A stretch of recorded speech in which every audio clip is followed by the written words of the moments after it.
밤에 주께서 환상 가운데 바울에게 말씀하시되 두려워하지 말며 침묵하지도 말고 말하라.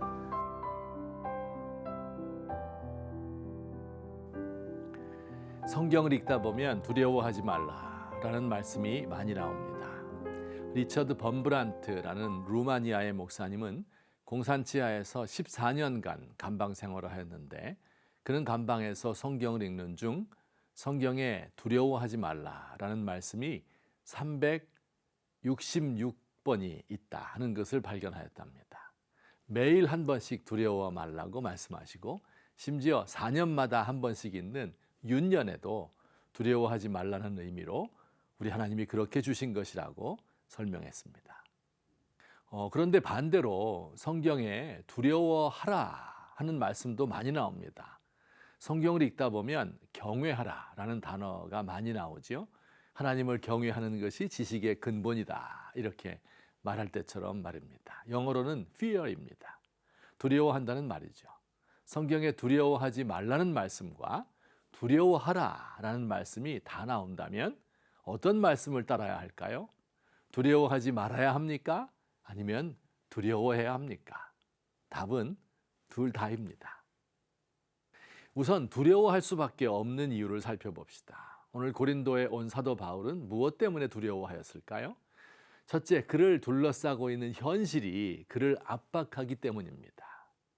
고린도라는 도시는 동방과 아프리카와 유럽을 잇는 긴 무역로의 중간에 위치하여 인구가 많고 부가 집중된 60만의 대도시였습니다. 대도시가 다 그렇듯이 고린도는 우상숭배와 음행으로 유명하였습니다. 뱃사람들이 바다에서 폭풍에 배가 뒤집히지 않도록 바다의 신에게 제사를 드렸고, 오랫동안 배를 탄 선원들의 굶주린 성욕을 채우기 위하여 향락산업이 발달하였습니다. 고린도의 높은 언덕에는 사랑의 여신 아프로디테의 신전이 있었고, 그 신전에 여사제 1000명이 있었는데, 이들은 밤에는 창녀가 되어 거리를 돌아다니며 돈을 벌었다고 합니다. 이런 도시에서 복음을 전하는 일은 바울을 두렵게 만드는 일이었습니다. 둘째, 바울이 받은 하나님의 명령이 어렵고 무겁기 때문에 두려워할 수밖에 없습니다. 이교도 도시에서 복음을 전하는 것은 단지 교회를 세우는 것만이 아니지요. 로마 제국의 강한 세력과 대항하여 복음의 우월성을 드러내고 능력과 사랑으로 사람들을 변화시켜야 합니다. 바울이 세워야 할 교회는 죄를 이기는 거룩한 교회여야 하고, 헬라인과 유대인 사이의 장벽이 무너지고 노예와 주인이 함께 밥을 먹으며 교제하는 공동체가 되어야 합니다. 정녕 인간의 힘으로 되는 일은 아닌 듯 싶습니다. 세 번째, 바울 자신은 약하고 죄에 빠지기 쉬운 한 인간이기 때문입니다. 현실이 그를 억압하고 그가 이루어내야 하는 하나님의 일은 지엄한데, 이를 행해야 할 바울의 의지력은 너무 약합니다. 바울은 본래 의지력이 강하고 신념이 굳은 사람이었지만 그도 인간인지라 고린도에서 복음을 전할 때 자신은 약하고 두려워하고 심히 떨었었다라고 고백합니다. 지금 사도 바울은 고린도에 와서 두려워하고 있습니다. 현실이 녹록지 않고 하나님이 기대하시는 바는 큰데 그는 약하고 두려워하며 떨고 있습니다.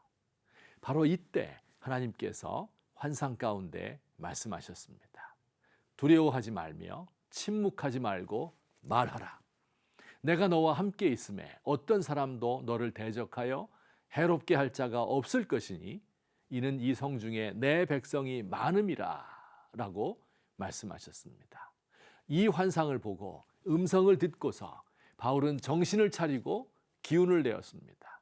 하나님이 그와 함께 계셔서 대적자들이 그를 넘어뜨리지 못하게 하겠다고 약속해 주셨기 때문입니다.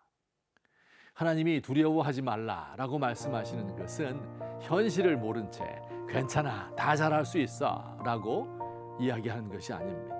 현실이 냉혹하고 잔혹하고 우리를 주눅들게 만들지만 그 현실에 직면하여 두려워하지 말라는 것입니다. 나의 연약함을 주께서 잘 알지만 연약한 나에게 능력 주시는 하나님을 믿으라는 것입니다. 지금도 두려워하는 성도들에게 나타나셔서 두려워 말라고 말씀하시는 하나님의 음성을 듣고 힘을 얻으시기를 바랍니다.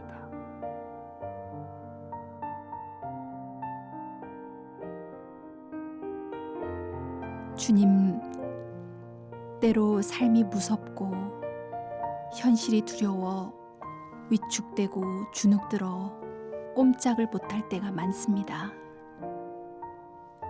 마귀가 우리에게 공포심을 심어주어 저항하지 못하고 노예처럼 살게 합니다.